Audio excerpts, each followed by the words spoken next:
Ang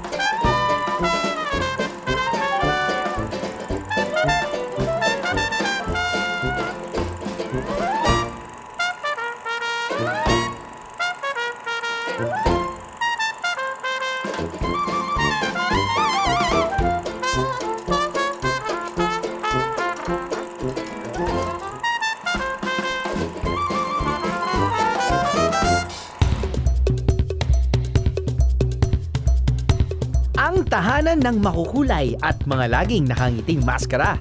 The City of Smiles. Bacolod City, Negros Occidental.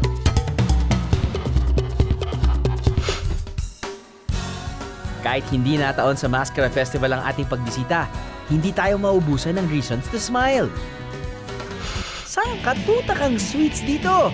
Ito lang naman kasi ang Sugar Bowl of the Philippines. Mayordoma ng lola ko makes the best apple pie. So, mataas yung expectations ko. Ganyan kataas.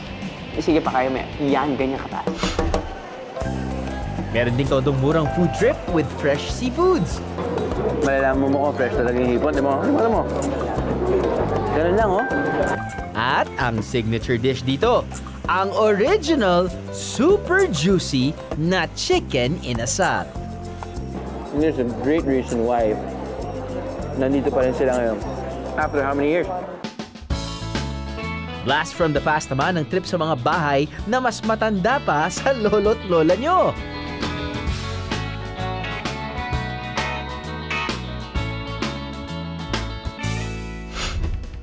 At pagdating sa nature tripping at extreme adventures, hindi rin magpapahuli ang City of Smiles. Most importantly, mapapangiti ka rin sa hospitality ng mga tao dito. Oo, talaga. Alam mo, parang gusto ko itong iuwi. Talaga? Oo. Walang tigil. Ganyan talaga, sir. Very good yan. Ngayong gabi, pakikita ko sa inyo na sulit bumiyahe sa Bacolod kapag off-peak season at kahit pa panahon ng tag-ulan. At gagawin ko lahat ng yan sa loob ng 48 hours with just 2,000 pesos in my pocket.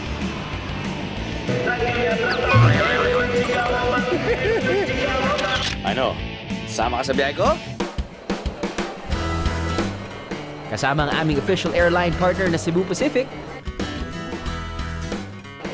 we're all set para sa aming 1-hour flight to Bacolod, which is around 485 kilometers south of Manila.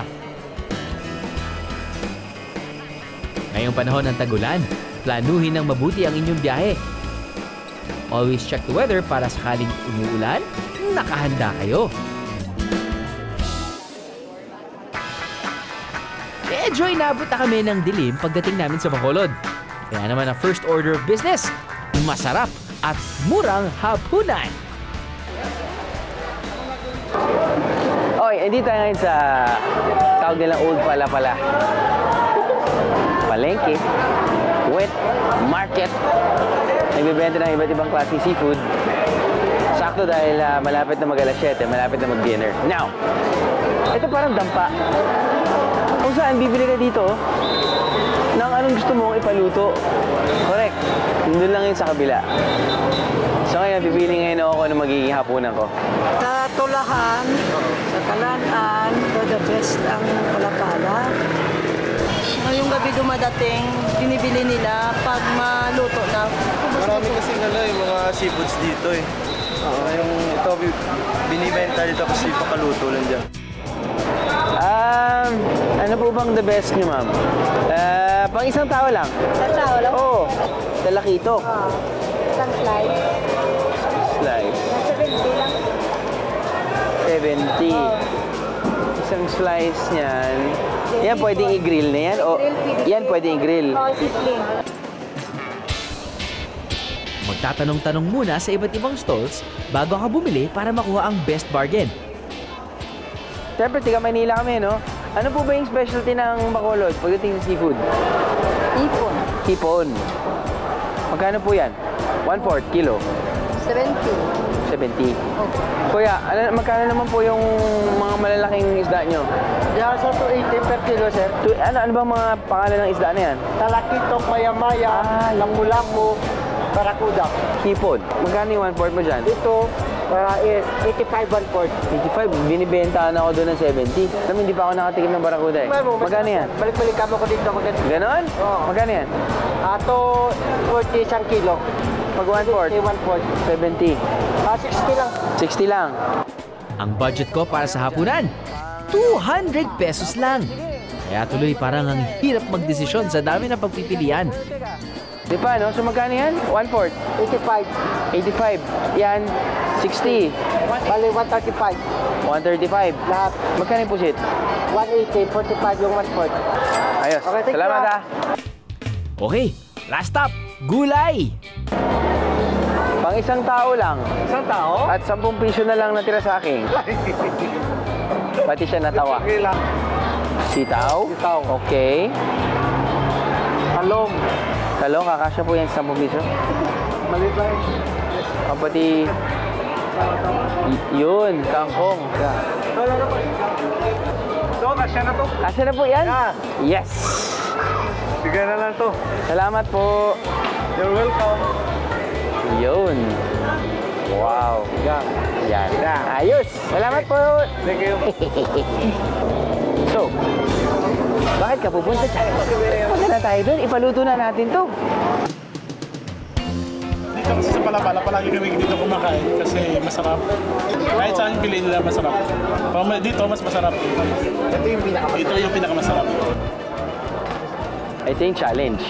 Dahil samot-saring tulahan ang makikita mo pagtapos ng palengke. So nakabili na tayo ng mga pagkain. Ito yung parating iniisip ko kapag namimili ako. Mamili ka kapag maraming tao. Tama? Magkano po ba yung paluto nyo, kuya? 120 per kilo. 120 per kilo. Okay. Ilang kilo po to? 1/4 lang? 1/4 lang yan. 50 lang. 150? Sige, 150.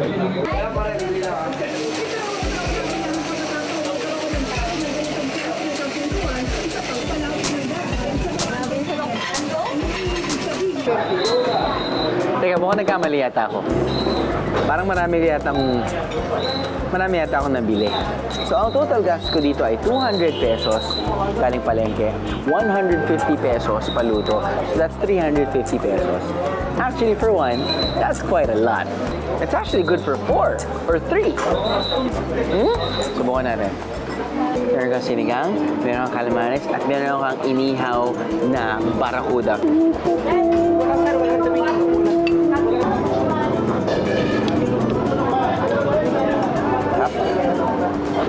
First time ko kumain dito. First time nating nakapili ng restaurant na magluluto ng binili natin sa palengke. Yung oras lang sa pag-aantay ng naluto nilang pagkain, medyo matagal. Siguro dahil maraming tao, it's worth it. Barakuda.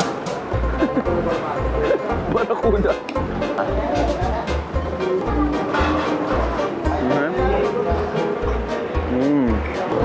Hindi siya katulad ng lapu-lapu. Na ang lapu-lapu, kapag kinain mo, parang melts in your mouth. Ganun yung lapu-lapu, di parang, ganun.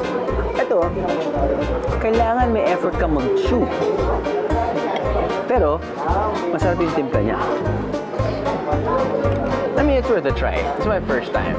But if I were to ever, order again or choose, balik ako sa lapu-lapu. Masarap.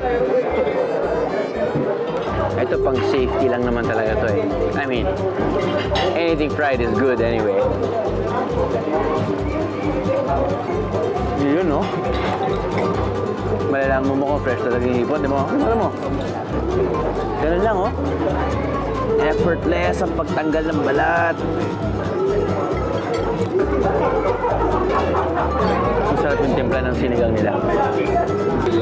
So, para sa mga biyahero na bibisita sa Bacolod,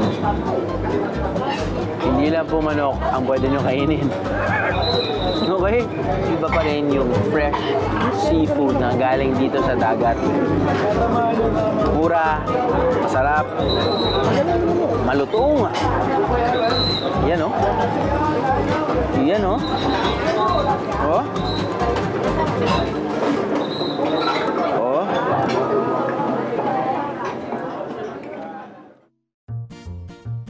Kung ayaw nyo namang mamalengke, subukan nyo ang tabi-tabing seafood restaurant sa Barangay Balaring, Silay City, which is around 30 minutes away from Bacolod City.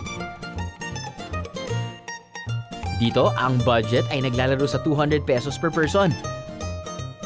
Take your pick mula sa isang banyera ng talaba, iba't ibang luto ng pusit, hipon, kilawin, sinabawang isda, inihaw, and sizzling specialties. Plus points, ang ganda ng view dito. So far, ang nagagastos pa lang natin sa Bacolod ay 350 pesos for our seafood dinner.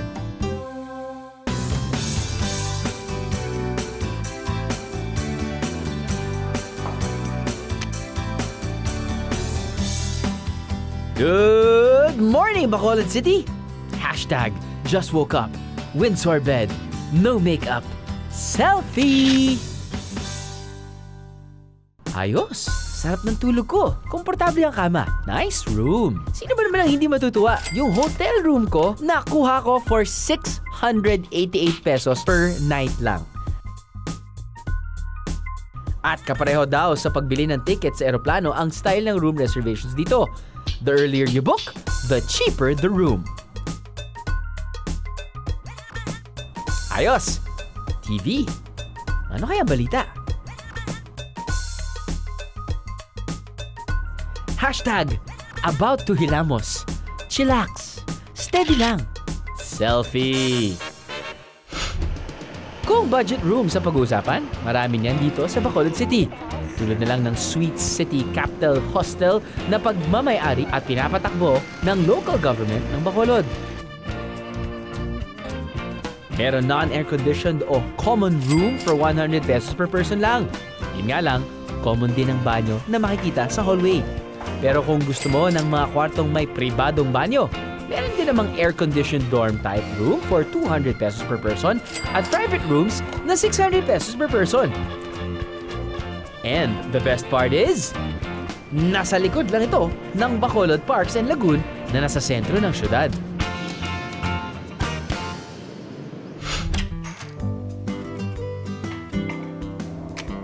Nice CR. Clean and white. Ready for biyahero run. Pero teka, mukhang uulan pa yata.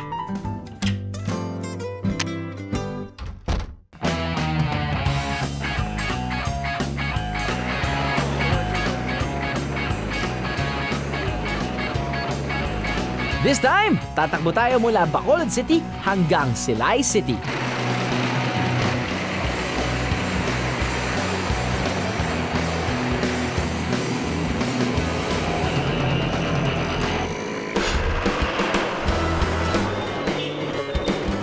Ang Silay ay isa sa dalawang syudad sa Pilipinas na idineklarang Museum City.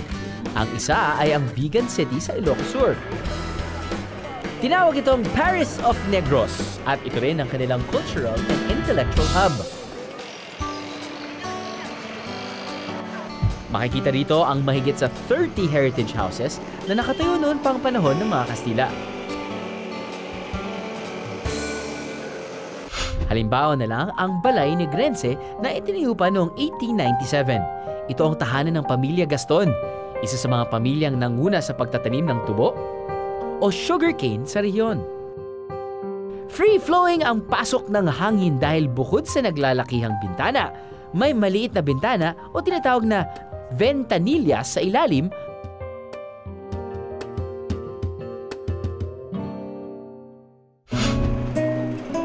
Sunod sa ating heritage house hopping ay ang Pink House. Ito ang unang museum and heritage house na kinilala ng National Historical Institute. Halimbawa ito ng bahay at pamumuhay ng isang mayamang Pinoy noong 1900s.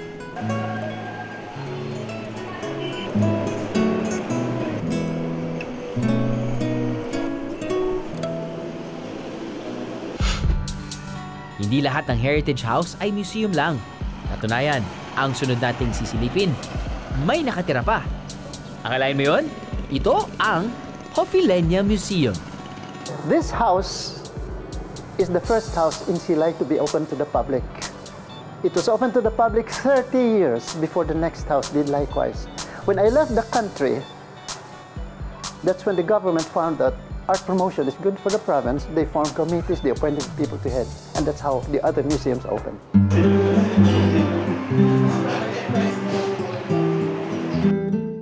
Here on the ground floor, we've got some collections. We've got toy collections for the youth, for the young people. In fact, we've got the world's smallest dolls. The dolls are smaller than the grain of rice, and made of wood, small as they are, the heads can turn around. We also have here the oldest antique in the whole Negros Island, both Occidental and Oriental, more than 3,000 years old, older than the Philippines. We also have the world's first pocket books. Kung sa first floor pa lang, busog na ang mata mo sa dami ng memorabilia. Sa ikalawang palapag naman, makikita ang rare artworks ng mga Filipino national artists.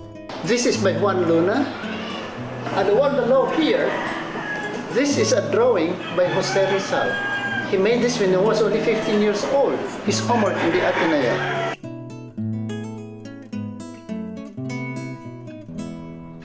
Sa pagtatapos sa ating biyahe run, ang ating last stop ay sa isa ring heritage house. Native coffee for only 14 pesos. Winner! So, brewed coffee, tapos lalagyan nila ng kebab. Tapos maglalagay nila ako ng sukal.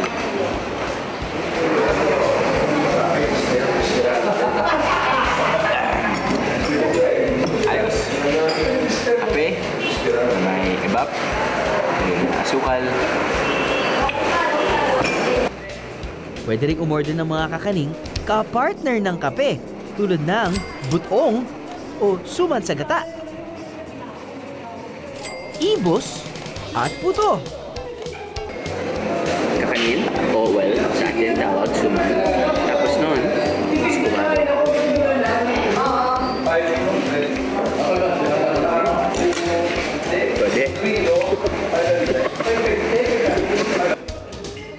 Dekada 60 pa lang, sikat na tong kapihan sa Silay. Bukod sa sugar lovers, coffee lovers din pala ang mga taga-Bacolod. At mukhang old-timers at regular customers na ang mga kasabay ko dito. 30 years na sila umupo dito araw-araw na, tuwing umaga. Babare, kumusta na? Ano nangyari na sa asawa mo? Mahirap bang paniwalaan? Totoo palang some good things come cheap.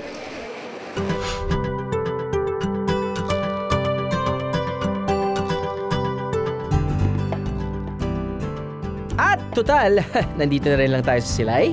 Puntahan na natin ang pinakamatandang panaderya sa Silay City, ang El Ideal.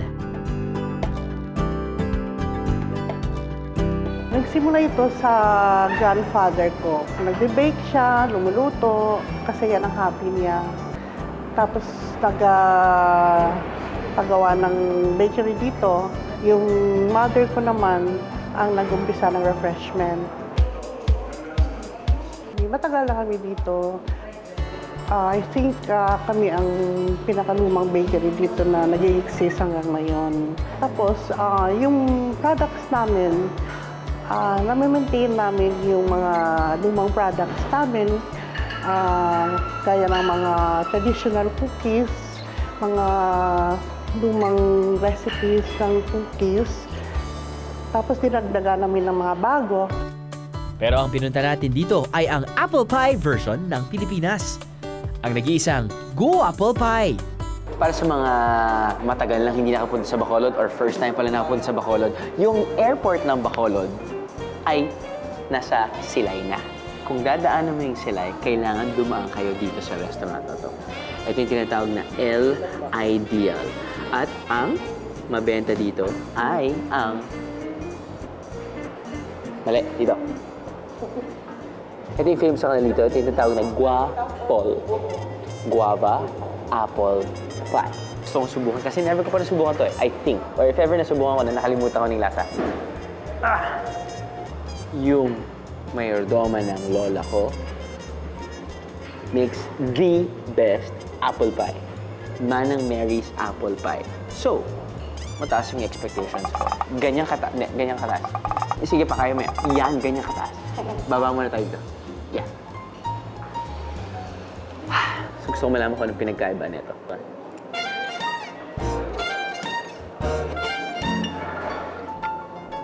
It's actually not bad. Of course, nalalasahan ko yung apple. Nalalasahan ko yung cinnamon dahil usually may cinnamon talaga sa apple pie. Pero hindi ko nalalasahan lang yung guava. Ma'am, hindi ko lang nalalasahan yung guava. Ay, yung guapol! Hindi, guava. Apple. So, yun yung guapol? Okay. I thought may guava, hinaluan dyan sa apple. The whole time, kala ko, apple na may halong guava. Kaya naging guapol. I'm not right all the time. Gaya ng karaniwang pie, ang mga slices ng guapol fruit, hinahaluan ng cinnamon at asukal. Tapos, ilalagay na to sa pie crust. Finally, the pie is topped off with a powdered crust. Ibibake ito sa oven. At pagkatapos ng ilang minuto, eto na ang guapol pie. Kailangan natin i-dissect yung guapol pie.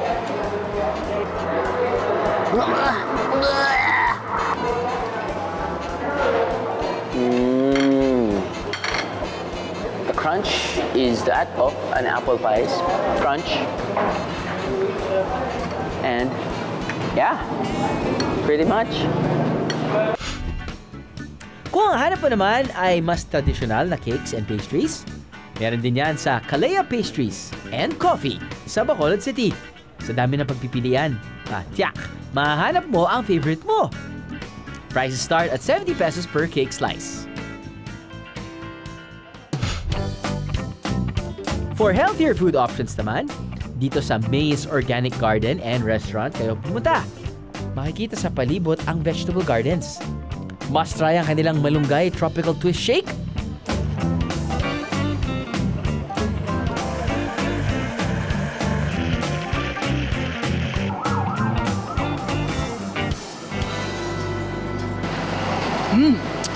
Sarap! Just because less than 1,000 pesos na lang ang natitira sa budget ko, di ibig sabihin na di na tayo makakapasyal.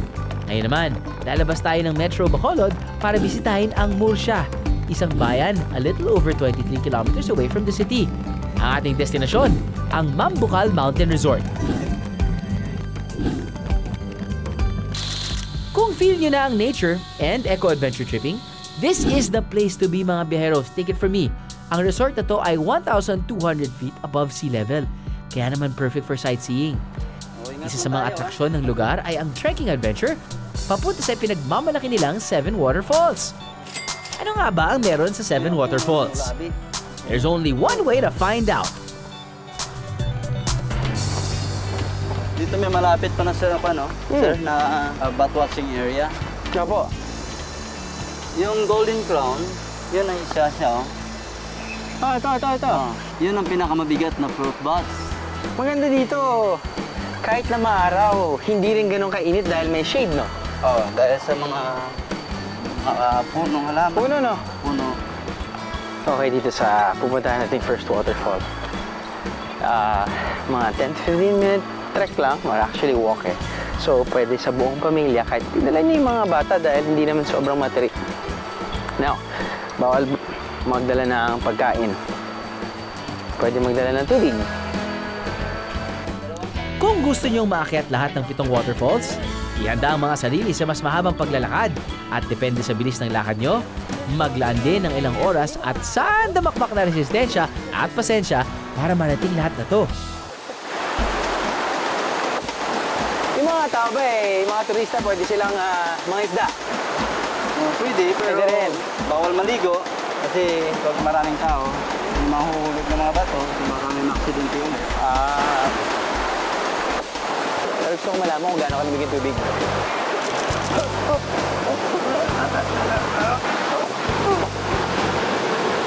Malamig! Sarap. Wala naman sinabing no tampisaw eh. Sabi no swimming. Technically, hindi ako lumalangoy. Technically, ako'y nag-wawasik-wasik. Wasik-wasik. Kung trip nyo ang trekking at nature tripping, pwede rin kayong pumunta sa Balaring Mangrove Canopy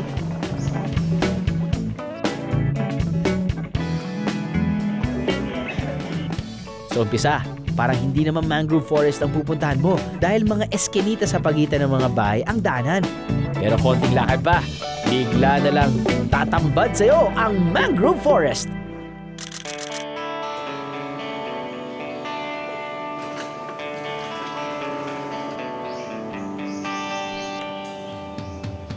Ito yung kinoconsider natin na pinakamahabang bamboo bridge dito sa Western Visayas. Yung haba ng ano natin, yung bamboo bridge, halos more or less mga 1.3 kilometers na siya. Kung punta dito, pwede silang mag-picnic, no, magdala sila ng kanilang mga pagkain. Meron din tayong mga grupo dito na pwedeng magtulong sa kanila na magluto.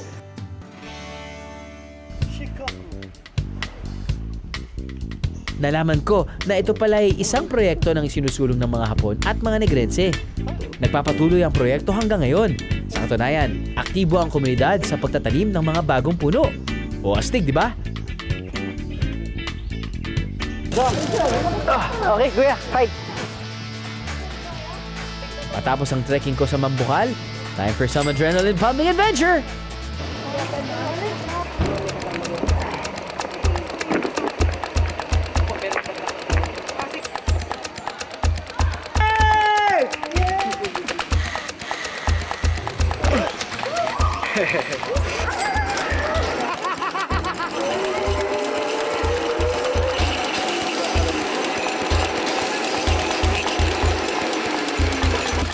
Yes. Sabi siya. Sabi ming pwede pati maliliit na bata na sumakay. It's safe, it's fast and short. So okay, safe. Pero kung medyo pagod na kayo, subukan niyong mag-relax sa kanilang hot sulfur spring.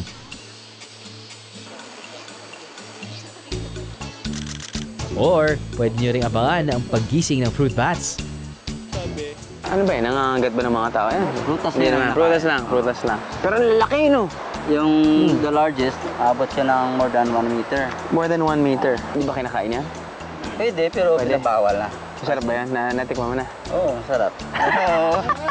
Dati ba? Dati, pero ngayon bawal na talaga. Sa Bacolod City naman, pwede rin puntahan ang Kampuestohan Highlands Resort. Meron itong panoramic view ng Metro Bacolod. Just 40 minutes away from the city, mararating mo naman ang isang malatagaytay na pasyalan. Malatagaytay din ang lamig dito na umaabot sa 10 to 17 degrees Celsius. Siguradong mag-e-enjoy ang kids sa malaki nitong playground, swimming pool at mga naglalakihang estatwa ng favorite superheroes nila. And check out the design of their accommodations. Parang igloo na gawa sa kahoy. Astig, di ba? Nagutom na ba kayo sa dami ng pinasyalan natin? Ako? Oo. Kaya oras na para muling matikman ang Pride of Bacolod, ang binabalik-balikang chicken inasal. Grabe. Naalala niyo ba dati nung nagsulputan yung mga samut-saring inasal o chicken inasal restaurant sa Manila? Siyempre, yung first time kong natikman yung chicken inasal. Pero, siyempre, pag sinabi mo chicken inasal, dito talaga nagsimula yan sa Bacolod. At dito yan mismo sa Manukan Country.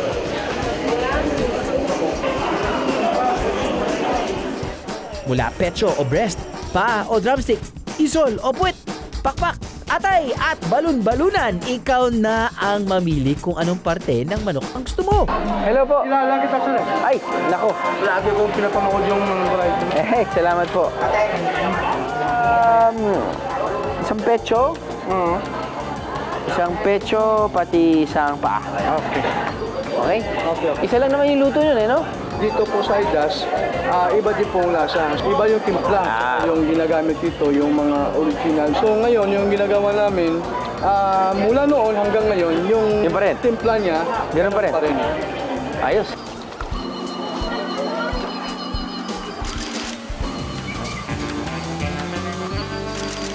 Okay. So, ito yung in-order natin. Pecho, paa.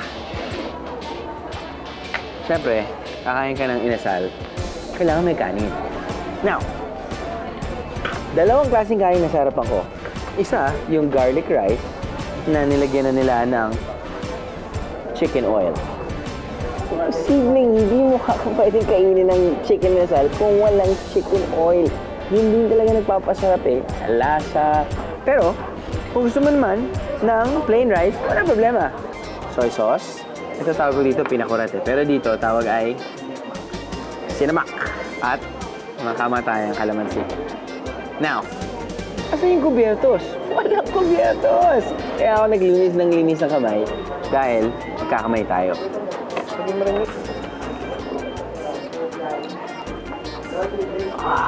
Katulad ng sinabi ko, Kuya, yung marinade nila o yung timpla nila, ganun pa rin. Pareho pa rin yung timpla nila since the day they started, like years ago. So, sumigit sila sa timpla nila. And there's a great reason why nandito pa rin sila ngayon. After how many years? May konting tamis. Pero kung minsan habang mo may konting asin eh. Diyan papasok yung sinamak. Gusto mo ng konting alat, pasok na yung soy sauce. Diba? Gusto mo ng konting anghang, dun pa rin galing sa sinamak. Ulo, no?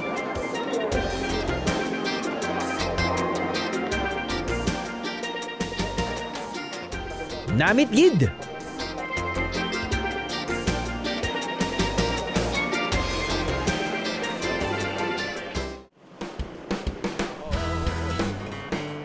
Bago tayo umalis ng Bacolod, pwede ba namang wala tayong bit-bit na paslubong para sa aking lovey? Morning. Parang naging bake shop na rin ng Mercy, no?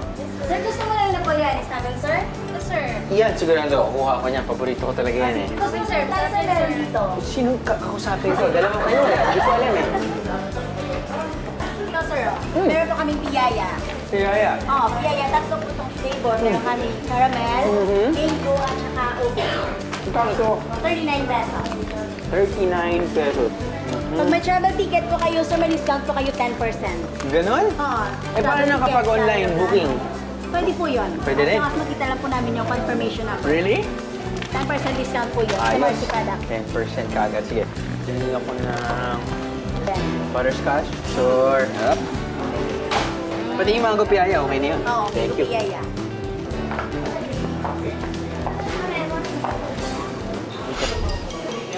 Ang daming klase ng matamis na pwedeng ipasalubong.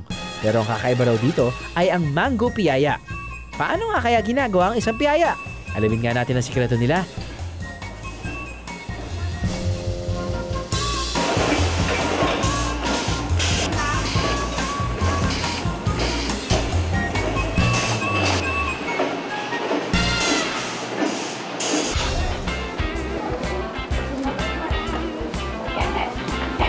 Sir, ito po yung Napoleonic salad, sir. Gusto mo Oo. ba? Ako talaga. Alam mo, parang gusto ko itong iuwi. Talaga? Oo. Walang tigil. Ano? Ganyan talaga, sir. Very good yan. Ayos yan. Good job. Gusto ko, sir, tikman. Ah, titikman? Oo. Dami agad. 538 and 20 cents po natin. Okay. Thank you. Kung hindi mahilig sa sweets ang pasasalubungan mo, pumunta ka sa Bacolod Showroom. Dito, makakapili ka sa iba't ibang makukulay na maskara. Yun nga lang, may kamahalan at baka umabot ng libo-libo ang babayaran mo. Di bale, meron naman maliliit na maskara na nasa sing-sing o pendant for less than 100 pesos each. Pwede na. Hindi pa rito nagtatapos ang aking Bacolod trip. Ngayon kumpleto na ang pasalubong ko. May isa pa akong lugar na dapat puntahan.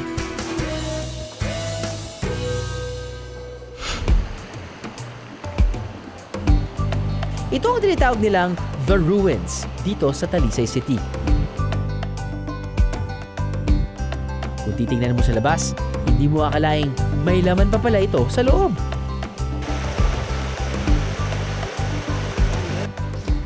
Sir. Hi, sir. Good afternoon. Good afternoon. Wow. Yes. This mansion was built in 1920.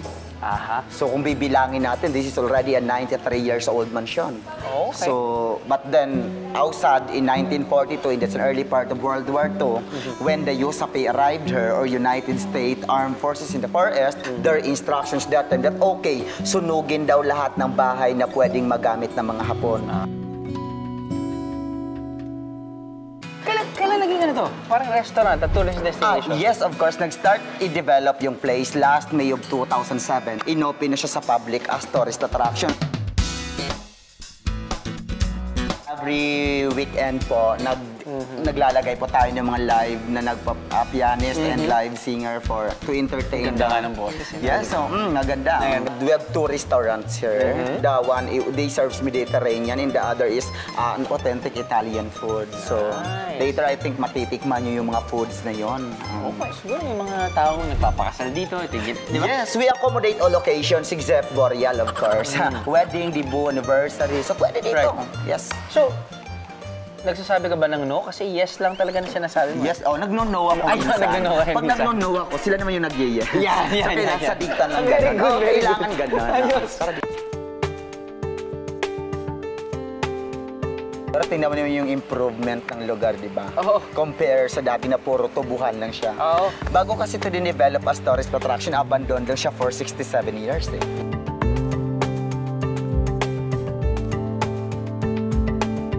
Good job, bro. Yes, of course. Yes. Maganda ang kabuuan ng bahay. Pero mas gusto ko rito sa labas para ma-enjoy ang majestic view ng The Ruins. The Ruins ng Talisay. Swerte naman pinatikim sa akin ng sampler ng kanilang authentic Italian food. Pwede ka kumain doon, sa loob. Pwede ka kumain din dito, sa labas. Mediterranean yun. Ito, Italian. Wow. Diba? In fairness, sarap siya. Squid. May patatas.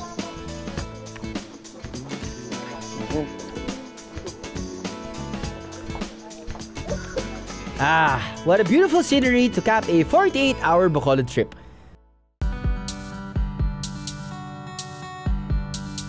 Di na talaga nakapagtatakang tinawag na City of Smiles ang Bacolod City dahil locals man ang mga bisita, maraming dahilan para matuwa sa lugar na to. Mula sa mura at masarap na mga pagkain, mga nagagandahang tanawin, at syempre, ang mainit na pagtanggap ng mga Bacolodnon. As promised, di kayo gagastos ng malaki sa biyaheng to sa aking 2,000 peso budget na pagkasya ko ang lahat, maliban sa transportation cost. May sukli pa.